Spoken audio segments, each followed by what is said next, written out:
All right, I guess we'll get started. Thanks everyone for coming along to sort of session previews. We've got 4 to get through, so we'll work through them fairly quickly.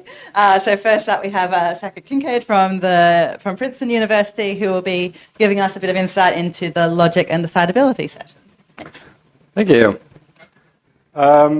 So logic and decidability is a pretty broad net. So I'm not really going to attempt to give you an overview of what that means. But I'm just going to try to paint a picture of what sort of connects the papers in this session.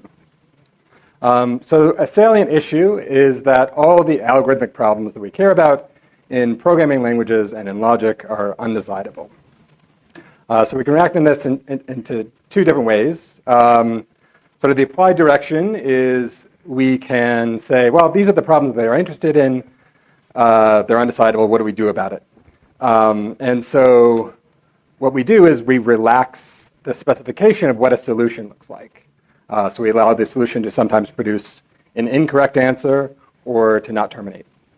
And really, the question we're interested in is how we can design algorithms that work often enough to be useful.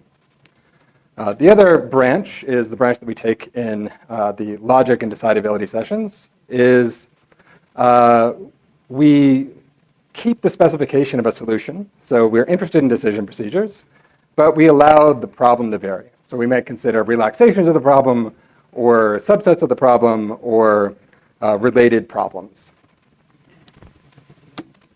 So really the question of interest is like where exactly the boundary between decidability and undecidability lies. And of course there's a lot of interaction between these 2 branches. There are plenty of practical procedures that are based on decision procedures for relaxations of the problem. And there's lots of applied problems that give rise to interesting theoretical investigations. So the first talk in this session is an instance of this latter direction. So we can imagine that in sort of applied program analysis, we are interested in the problem of checking for null pointer dereferences. So one way we can approach this problem is with invariant generation. So we generate a bunch of invariants, and then for each access of a pointer, we check whether our invariant implies that that pointer is non-null. If yes, then great. The program's really safe. If no, well, we don't really know if that means that the program dereference is null, or if it means that our invariant generator just wasn't strong enough to prove that. So we can think of an invariant generator as a decision procedure for a subset of the programs that do not dereference null. Sort of a dual view would be testing. We run a bunch of tests, check if one of those tests exercises a null pointer exception. If the answer is yes, we do have a null pointer dereference, the program is incorrect, then the program is really incorrect. But if we don't find a test that exercises a null pointer, then that doesn't really mean anything. It could just mean that we didn't happen to find the right test to exercise the null pointer problem. So again, we have this sort of one-sided error, and we have what can be thought of as a decision procedure for a superset of the correct programs that don't dereference null. And so the problem that is investigated in witnessability is, can we compute something in this difference, the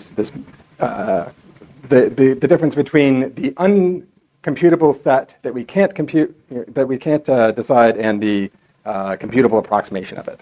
So either an over or an under approximation, we want to just find something in that medium. The second talk is on the expressive power of string constraints. So the context here is a string is just a sequence of characters drawn from some finite alphabet. And we're interested in satisfiability of quantifier-free formulas modulo a theory of strings. And I say a theory of strings because there are many theories of strings that differ in the kinds of constraints that they allow. So an example of a string constraint might be this first one for equality that asserts that x and y are commuting strings that are not equal. So for example, a model of this formula would be the one that sends x to a and y to 2a's. These are distinct, and any way I concatenate these two strings, I get a string of 3 A's, and so they're equal. Other constraints of interest might be membership in some regular language, or I might introduce a function symbol to represent the length of a string, and I can reason about lengths using linear arithmetic constraints. I can have substring constraints, I can have membership in context-free languages, and so on and so on. And if I allow all of these constraints in my language, the resulting theory is undecidable. So this has led to a proliferation of theories of strings in which we carve out subsets of these allowed constraints and try to prove that they're decidable or undecidable. So we're sort of trying to find this boundary between decidable and undecidable problems.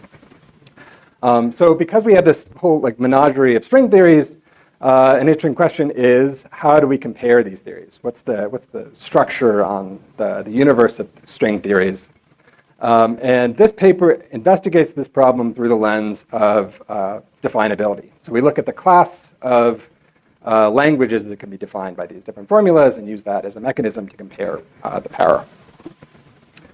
The last talk of the session is on languages of series parallel graphs. So strings are a common model of sequential behavior of systems, right? Like A happens, then B happens, and C happens. You can think of a series parallel graph as a parallel extension of this idea. So you can think of a word or a string as just a linear graph.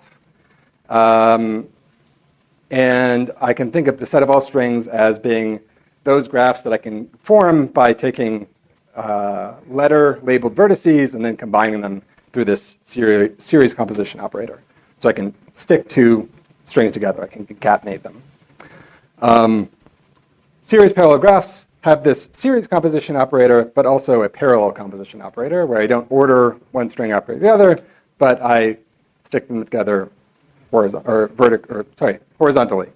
So we have vertical and horizontal composition. And this allows me to express not just that the execution of two sequences is interleaved, but really happens in parallel. This is a model of true concurrency. And so the goal of this paper is to develop a theory of languages of series parallel graphs that's analogous to the theory of regular languages. So they're going to investigate a model of automata that's capable of recognizing these series parallel graphs. Why automata theory? Well, because it allows us to trade expressive power for decidability, right? We can't really decide any problems with Turing machines, so we're going to use a weak model of computation that allows us to decide their properties. And so then we're going to ask not only do we have these decidability properties, but can we have a class of languages that are analogous to regular languages in other ways, like closure properties and existence of multiple characterizations in terms of logic and other models. And that's it. I hope to see you there.